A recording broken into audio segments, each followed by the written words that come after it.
Hey everybody, and welcome back to Koi Pan Lifestyle. So what have we got on this week? Hold on a sec.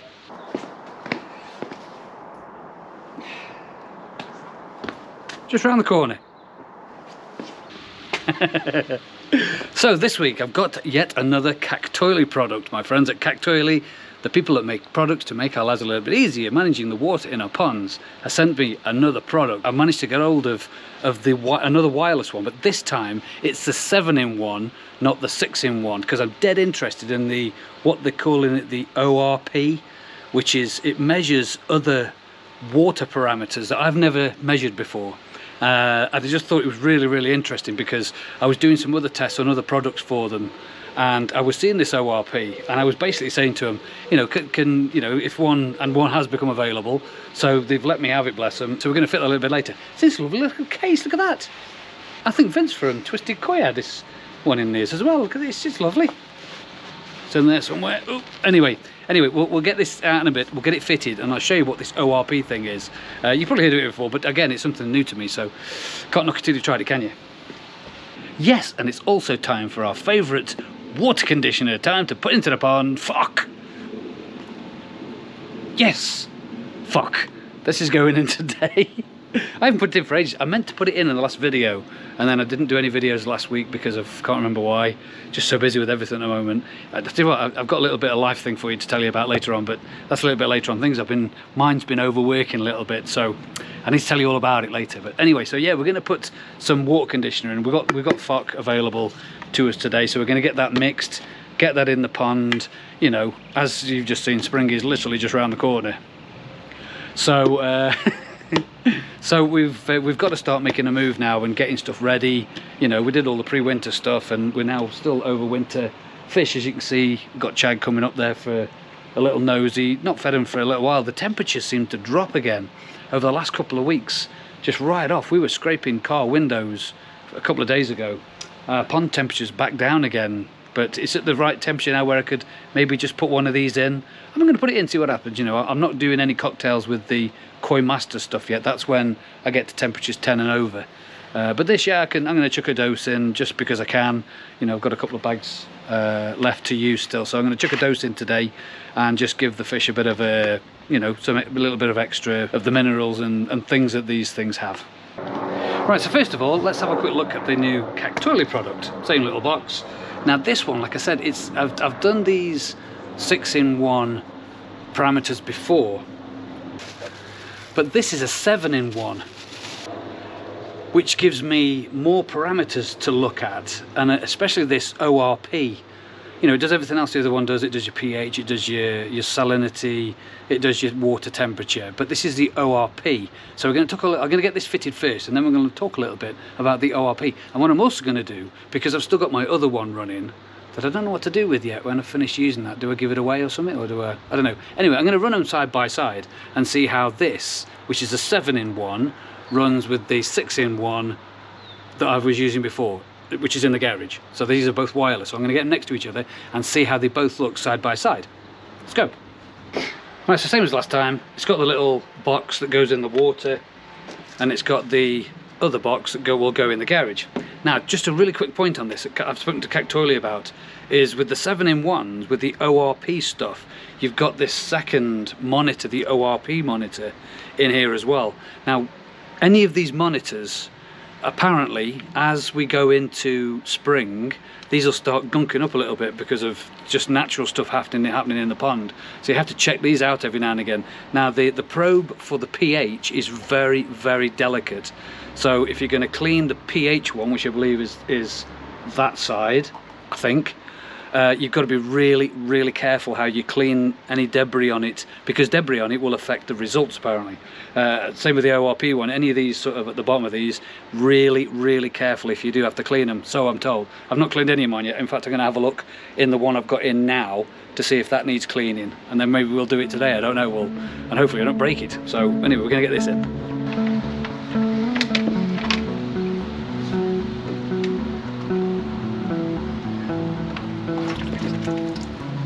Bottom first, eh? Yeah, so the one with the 7 has got the 2 probes You've got here, I think it's your pH one, and here you've got this ORP tester, which we'll talk about in a little bit, because I was doing some reading up on that. It was dead interesting. Hence why I said to Kactoily, you know, I need to have a look at one of these to tell everybody how they work. But anyway, let's get this fitted.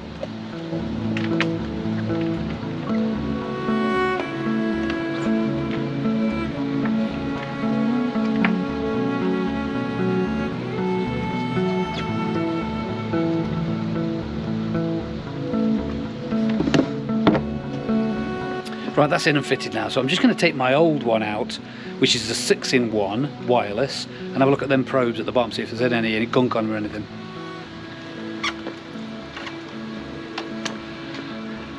Right, there you go. On the 6-in-1 there's only one probe at the bottom here, and that's the pH probe, whereas in the 7-in-1 you've got an additional probe here, which there isn't.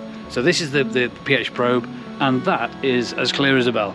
I can't see anything there, so I'm not going to be sticking my finger or anything up there to clean it, because it looks okay. Get this back in.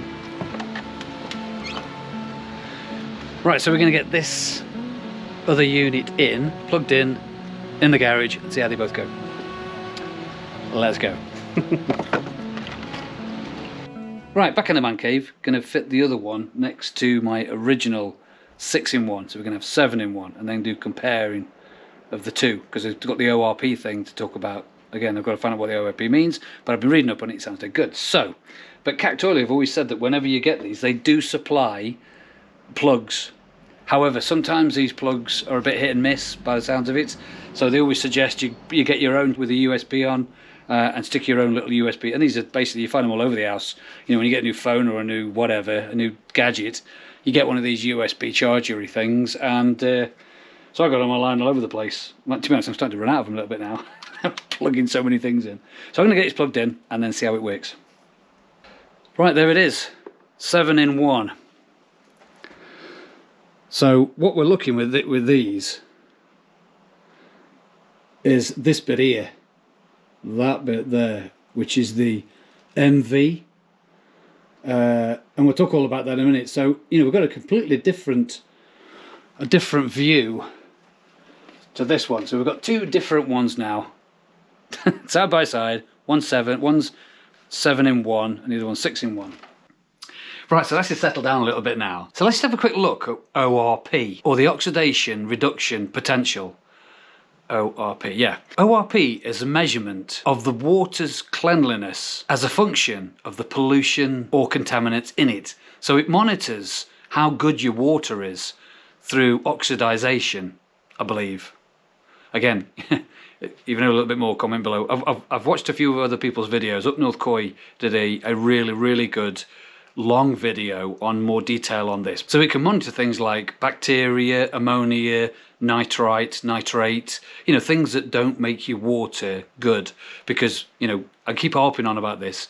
We're water keepers, not fish keepers. So you keep your water good and your fish predominantly look after themselves. So apparently what I've got to keep an eye on now is my ORP number, which is, I'm looking for parameters between sort of 280 and 400.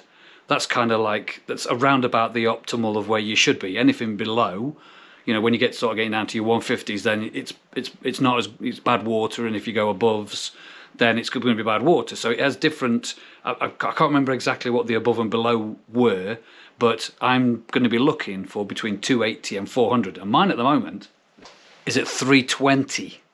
So that's kind of bang on in the middle of where I need to be. So that's sort of saying that my water oxidization and water quality is quite good. Now I have a funny feeling that will start going up, because don't forget, through winter I don't run my air 24 hours a day, 7 days a week. I only run it from 7 p.m. until 7 a.m. and then turn it off again, because of the colder water, the ability to hold more oxygen.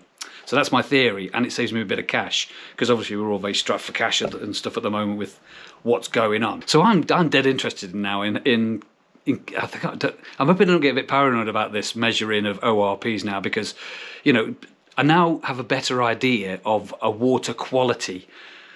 I can monitor ammonia, nitrites and nitrates through my water tests. I have this, you know, that's what I have this kit for, to do that. But I can now do it through my ORP as well.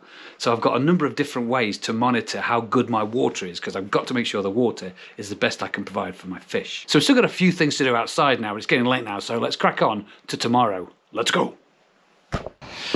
Right, another day and another dollar, as they say. Blanket weed. I've just noticed, last 24 hours when I was making this, that I'm getting bits of blanket weed that are just starting to appear. How is your pond doing for blanket weed? Because I'm considering just chucking in a half dose of clover leaf.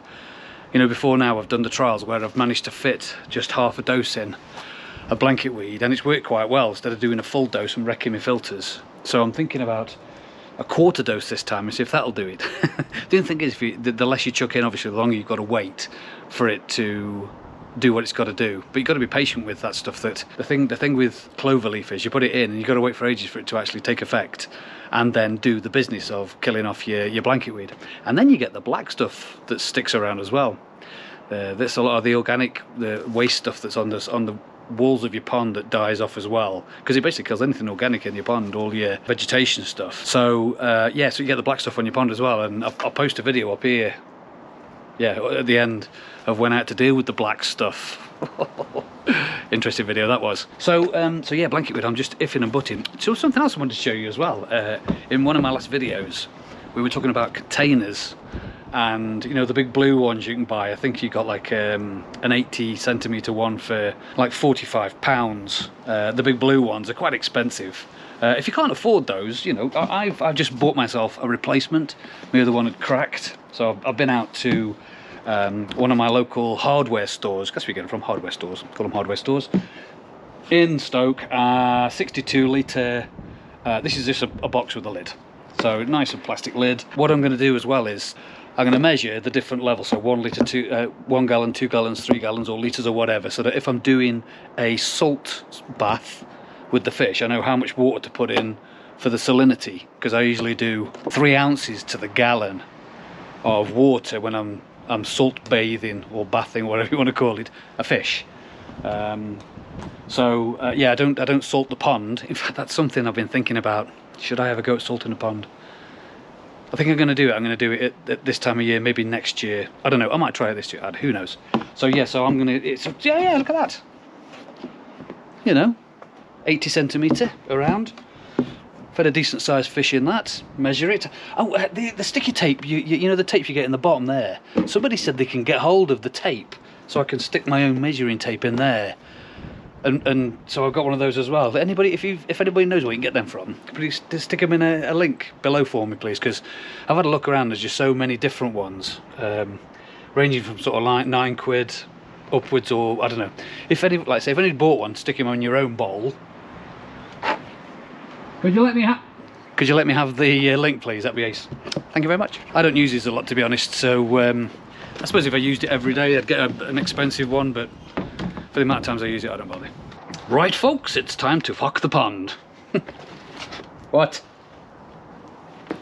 Anybody who's been with me for a while, you know all about my water clay conditioner. Fuck. I'm not just saying it for the sake, that's the name of the bag. Water conditioners, clays, yeah. Loads of people like to use them, loads of people don't believe in them, loads of people think they're a waste of money. I think it does my pond some good, so that's why I use it.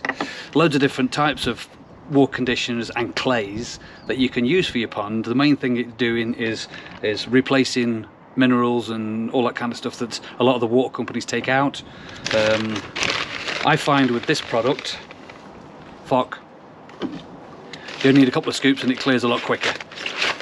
That's the reason why I use FOC. A lot of the others take ages to clear. You know, take days sometimes, unless you've got a really massive filter system, and then they're a bit quicker. So I'm going to finish this bag because there's about 2.5 scoops in here. So just while I'm doing this, I've been doing a lot of thinking. Oh dear, scary. Recently, about a lot of life thoughts. Let me put this to you, because I've got loads of things going on at the moment through my other job, through the channel, and loads of other things happening around me, and I've concluded that basically I'm clogging on in life now a little bit.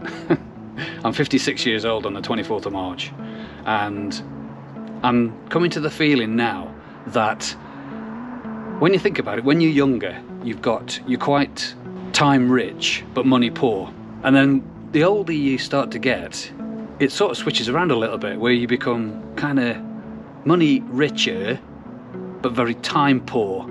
And the thing with the money bit is, if you're money poor, you go and get another job, or you work a bit harder, or you get some overtime in, and you get more of it. So you can increase that. So your money poor is not a major problem. You just go out and you find more work, you work harder, you work more hours, you get more jobs, you know, as a lot of us do, because that's what it is. But the time bit you can't replace.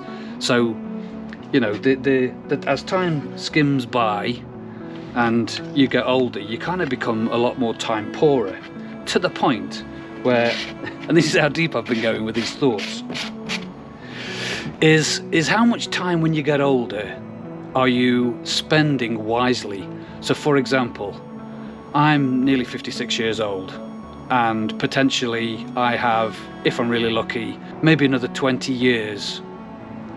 Or the way I've been looking at it is, you know, 20 more summers, 20 more koi pond seasons, 20 more winters, 20 more prepping for things, and it's only 20. So I've already done 56 summers, and they've flown by, and that scares the life out of me. Not literally, but it really bothers me, to the point where I'm rethinking what I'm going to be doing for the next 20 summers, if I'm lucky. Because of those 20 summers, you've got to kind of look at, see, I'm a realist, so I don't want to be depressing people out there, but I wanted to tell you about what I'm thinking at the moment, and how my mind's working with other things, with life. And I've never been this deep on a video, so you'll have to excuse me, either fast forward or listen away. Because of those 20 summers, potentially, I've got left 20 seasons, 20 winters, whatever.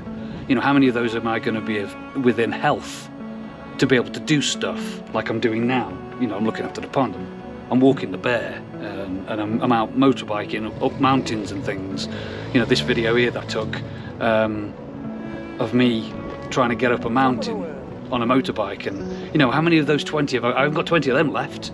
I may only have 5 or 10 of them left, and that reduces it back again.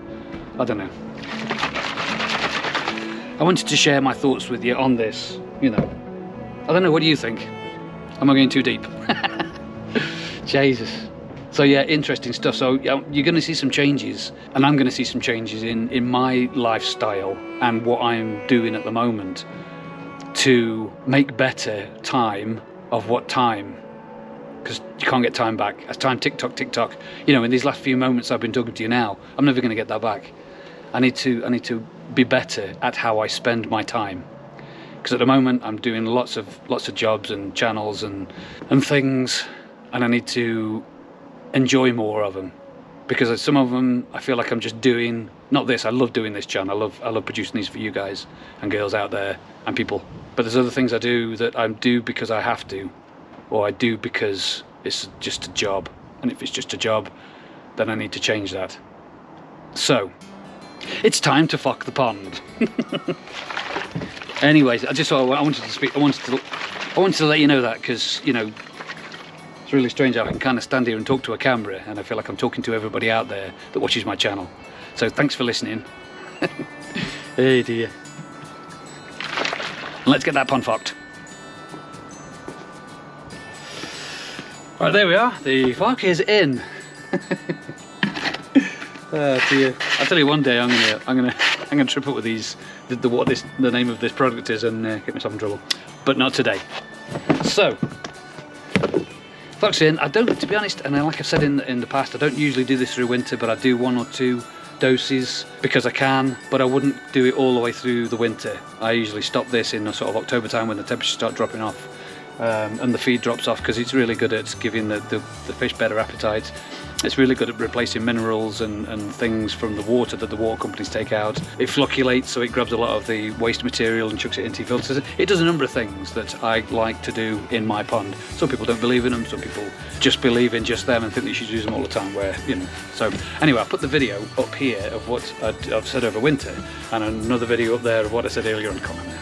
So thanks very much for watching. If you've enjoyed the video, click the like, because that's a dead important one. That helps with the algorithm. Ding the bell for notifications, share to all your friends, and subscribe. I'm almost at 8,000 subscribers. My goal before the end of next year, or this year, this summer, is 10,000. And I'm wondering what I can do. I'm going to try to do something special on 10,000, but I don't know what yet. So as soon as I get 10,000 subscribers, then I'll be chuffed to bits, because it's really ace. So anyway, thanks very much for watching. Quick Fun Lifestyle.